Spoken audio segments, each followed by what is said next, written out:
On est plein de surprises ici, mesdames et messieurs les dos. Bonjour à tous et à tous, on m'appelle Steven. Petite intro qui change. Il y a plein de rumeurs, de news qui sont tombées ce week-end concernant l'univers Marvel. J'ai pas forcément eu le temps de vous en parler puisqu'on a sorti une grosse critique autour de Severance, masterclass de l'année. Allez voir cette série ou même cette vidéo. Et aussi une critique de 1899. Et j'ai pas forcément eu le temps de parler de Marvel puisqu'on a un leak du design final de MODOK qui est tombé. On va en parler, on va réagir par rapport à ça. On a le méchant du projet Thunderbolts qui a potentiellement aussi fuité. On va en parler, vous allez voir que je suis assez mitigé pour le coup. Et on va commencer surtout par quelque chose qui est survenu, on s'y attendait pas. C'est le CEO de Disney qui s'est fait remplacer. Donc Bob Chapek, actuellement chez Disney, CEO de Disney depuis 3 ans, se fait donc remplacer par Bob Iger. Bob Iger qui était précédemment, c'est pas n'importe qui, le CEO de Disney depuis 15 ans quand même. Depuis février 2020, il avait donc démissionné, on connaît pas forcément les raisons, et il avait nommé notamment Bob Chapek. Bob Chapek qui avait eu des petites mésaventures en termes de public. Il avait fait une interview récemment d'ailleurs où il avait dit que les films Pixar c'était que pour les enfants. Bon, je vous résume ce qu'il a dit. Mais en gros, quand il a dit ça, ben, je pense que tous les cinéphiles à ce moment-là se sont dit, bah non, en fait. C'est comme dire, en fait, ça revient à dire que Marvel, c'est pour les enfants. C'est typiquement ce genre de cliché quand on vous sert, quand vous parlez super-héros, quoi, vous voyez. Donc, c'est quand même le CEO, le PDG de Disney qui disait ça. On s'était dit, bon, tu déconnes un peu là, frérot, quand même. Et je crois qu'aussi, il s'était fait huer par les fans lors d'une convention. Donc, il n'est pas très apprécié du grand public. C'est surtout, je pense, en termes d'image qu'il voulait changer. Parce que c'est vrai qu'en interne, ça change pas grand-chose. Si vous vous attendez à ce qu'il y ait des répercussions, notamment du côté de chez Marvel Studios, je pense pas que ça sera possible. Kevin Feige a prouvé plusieurs fois par le passé que Disney pouvait lui faire confiance et qui, je pense, il a pas tellement de comptes à rendre. Bon, il en rend quand même, hein, heureusement, surtout au niveau des actionnaires et tout, mais il est libre décideur en fait de ce qu'il veut faire chez Marvel. Je pense qu'il y a que effectivement du côté par exemple de chez Spider-Man où là Bob Iger avait justement il avait entrepris la chose puisque c'est lui qui était sous la directive du deal employé entre Sony et Disney pour qu'on puisse avoir un Spidey dans le MCU. Donc pour ce genre de choses, ça peut effectivement changer. Voilà. Je voulais juste résumer le truc. Ensuite, là, on arrive avec des choses qui sont intéressantes. Là, ça y est. Diane Richman, le GOAT, vous le savez, nous partage une news des plus intéressantes nous disant que Daredevil Born Again, qui arrive en 2024 normalement, eh bien, serait TVMA. Alors, TVMA, c'est l'équivalent du R-rated, déconseillé donc au moins de 17 ans, et c'est de très très bon augure. Alors, je veux juste mettre une petite nuance, comme toujours d'ailleurs, sur le R-rated. Quand je vois généralement qu'un projet ou n'importe quoi est R-rated du côté de chez Marvel, je ne m'excite pas parce que ça ne veut rien dire. Des fois, c'est juste, vous savez, c'est normé, donc il suffit juste qu'il y ait une seule fois le mot fuck dans une série, ils sont obligés de faire passer la série dans le R-rated et c'est pour ça justement qu'ils édulcorent pas mal de choses, etc. C'est automatique, c'est la loi, etc.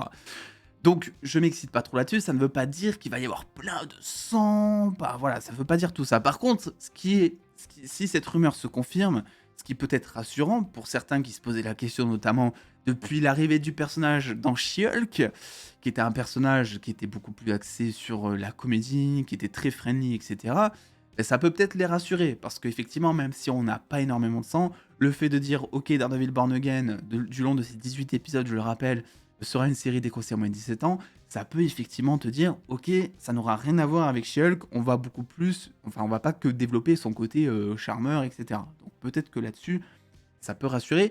Je précise que Moon Knight était déconseillé au moins de 16 ans, et que Doctor Strange, qui est Piggy 13, est beaucoup plus violent et gore selon moi que Moon Knight. Donc c'est pour vous dire, ça ne veut rien dire. Par contre, là où c'est intéressant selon moi, c'est que ça peut ouvrir une porte concernant le Punisher. Ça peut faire quelque chose. Je rappelle qu'une série Punisher ou un film n'est toujours pas annoncé à l'heure actuelle. On ne sait pas, même en termes de rumeurs, si c'est possible. Parce que c'est vrai que le Punisher, c'est quand même quelqu'un de très violent. Et tu te demandes comment ils vont faire. Alors selon moi, c'est impossible de faire un Punisher à l'image de ce qu'il était dans Netflix. Vraiment, même si tu le mets R-rated, ça reste du Disney. C'est impossible de le faire marcher au milieu d'un couloir plein de sang et tout. Pour moi, je trouve ça très compliqué. On va voir s'ils nous surprennent. Mais quand bien même, ils peuvent potentiellement trouver un juste milieu. Et Daredevil Born Again servirait potentiellement à ça. à tester tout ça. On sait en plus qu'il y a Blade qui arrive, qui va nous montrer aussi de quoi Marvel est capable, et nous montrer un projet violent, parce on parle quand même d'un chasseur de vampires qui découpe des têtes de base. Donc, ils peuvent pas faire un projet édulcoré là-dessus. Pour moi, c'est pas possible, parce qu'ils vont s'en prendre plein la gueule encore une fois.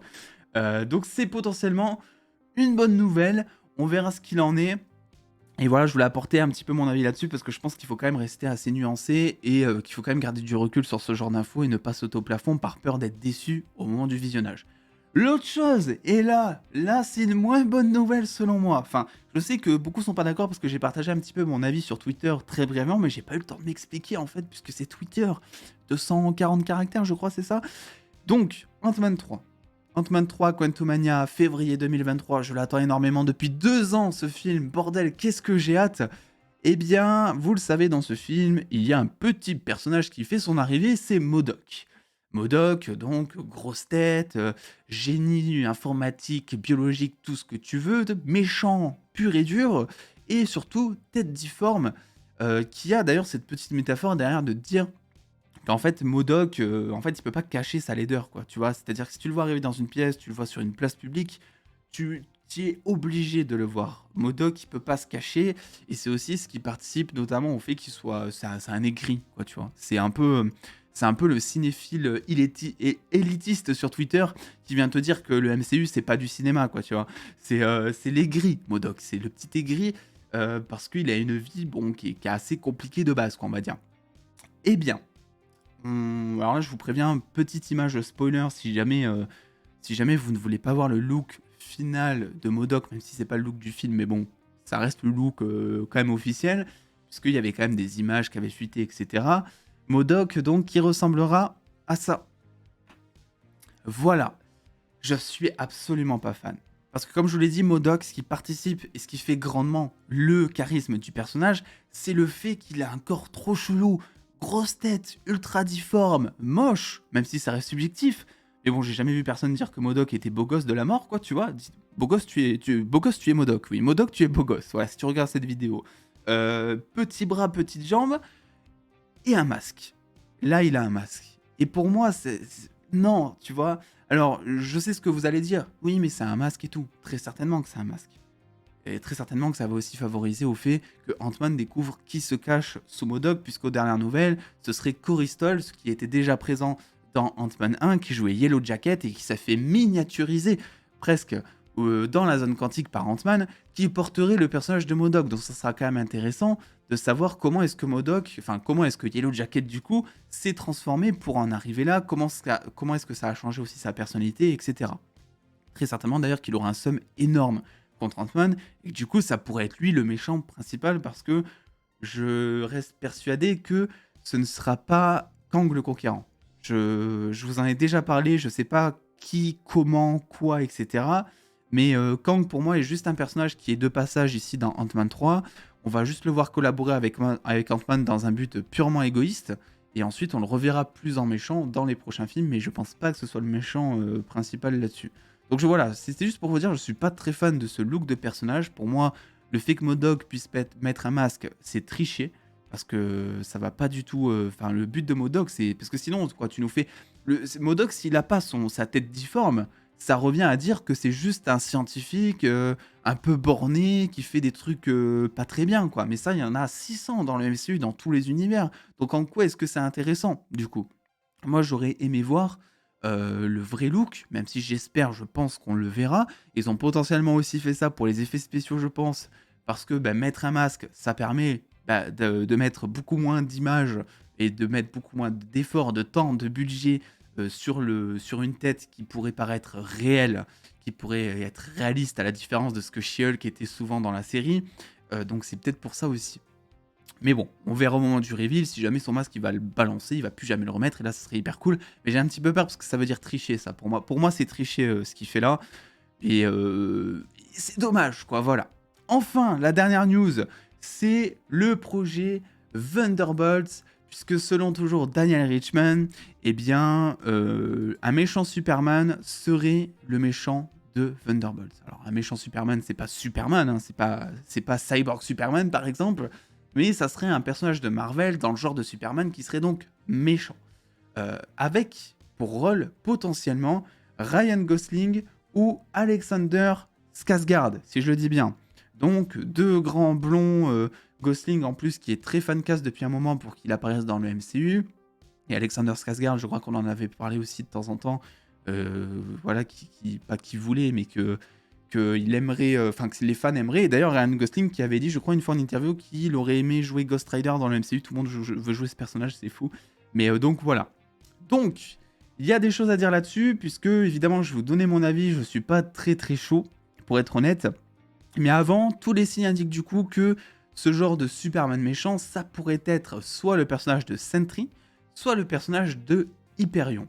Et je crois que c'est Hyperion qui fait partie justement de la Squadron Supreme. Squadron Supreme justement dont on a parlé sur la chaîne il y a quelques jours, qui était la première rumeur là aussi venant de Daniel Richman nous disant que la Squadron Supreme, c'est compliqué à dire, serait dans le film. Donc tout porte à croire que ça serait du coup potentiellement Hyperion, un genre de Superman ultra puissant, etc.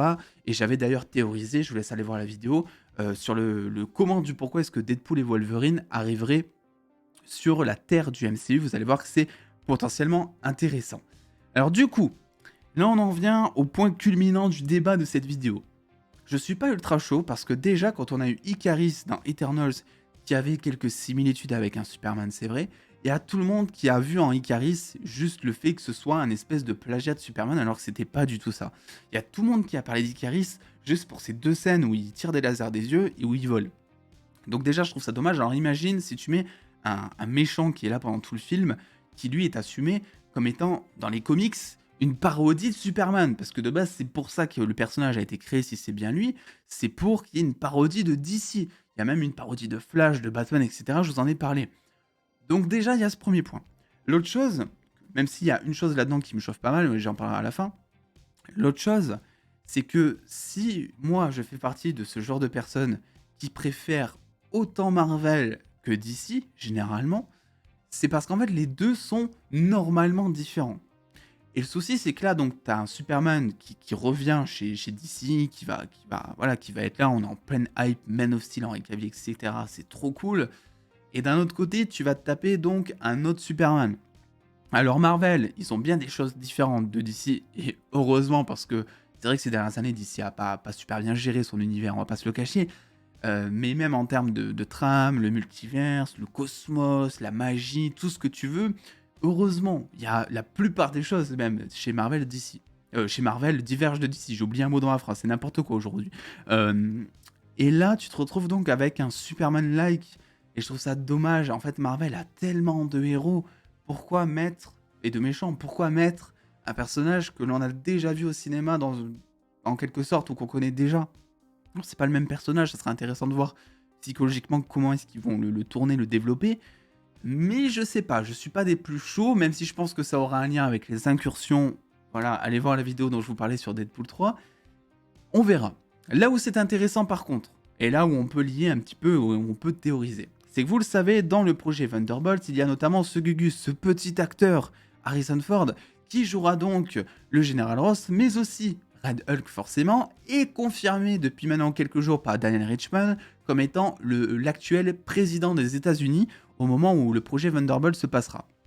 Donc c'est intéressant puisqu'on sait que le Général Ross, c'est quoi son but? Son but, c'est de créer une armée de super soldats. C'est pour ça que pendant toutes ces trames de comics, généralement, il essaie de récupérer le sang de Hulk pour... il se transforme lui-même, mais aussi pour générer des super soldats, créer une armée de malades, etc.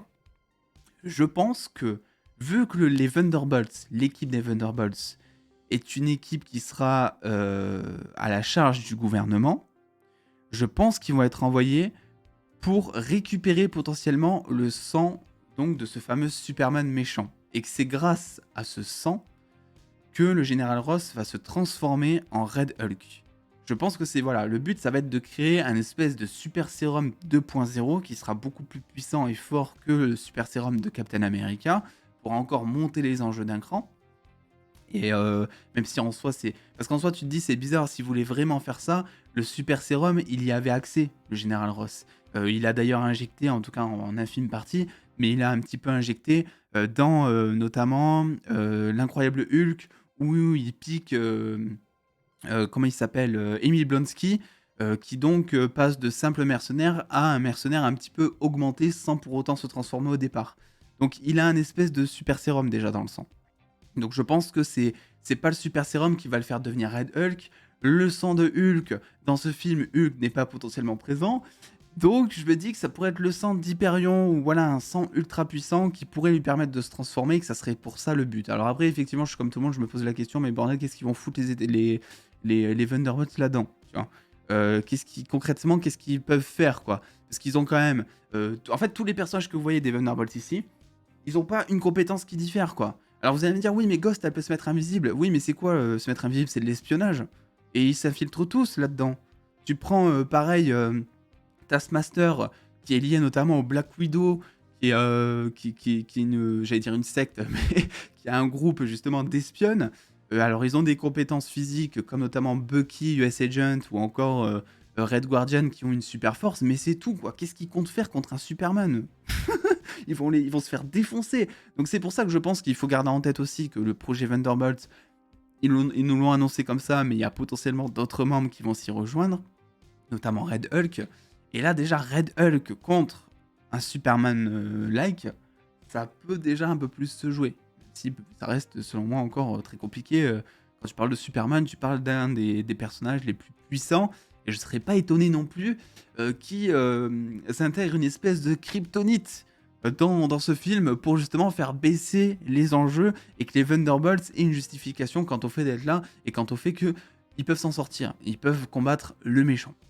Voilà, écoutez, c'était un petit peu les dernières news, n'hésitez pas à vous abonner. Je dis tout le temps trop tard, personne ne voit. Ah ouais, à lâcher le pouce bleu. Voilà, on se retrouve très vite pour une prochaine vidéo. Je vous laisse aller checker les anciennes qui sont sorties, puisqu'en ce moment on sort beaucoup de vidéos. On a repris les streams aussi sur Twitch. Et puis attendant les dos, prenez soin de vous. Faites-vous bien kiffer. Des bisous les dos.